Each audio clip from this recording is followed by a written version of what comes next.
De 94-jarige Jack Kooistra is bevorderd tot officier in de orde van Oranje Nassau. De oud-journalist, schrouwer en natiejager krijgt de onderscheiding van bijzondere verdiensten. Ik stier er stom verbaasd van dat al die mensen in een zeker complot zitten om mij officier te maken. Je hebt geen idee dat dit ziet te gebeuren. Nee, absoluut niet. Maar ik vind het grandioos dat ik deze onderscheiding heb. In het provinciehuis in Ljouwert kreeg Kooistra de versierselen opspeelde, troch de commissaris van de Koning. Hij krijgt de bevordering, want hij had 26 Helene had hij de ridderorde in de orde van Oranje Nassau gekregen.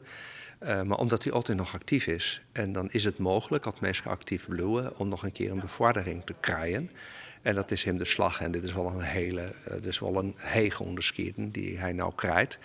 En het baart net alle dagen dat hij van 94 nog zo'n onderscheiding krijgt. In het archief had Kooistra de informatie van goed 180.000 oorlogsslachtoffers in kaart gebracht. Het archief is intussen over meter lang en Kooistra is voor eerst nog net van doel om op te houden. Ik wil wel 150 jaar worden, dan ga ik nog terug. Mijn verstaan is fantastisch. Iedere dokter die het mij keurt, zegt fenomenaal geheugen voor een 94 jaar.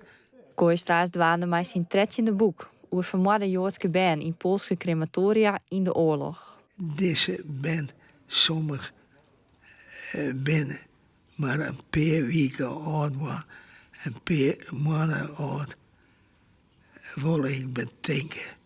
Want die staan vaak net op een monument.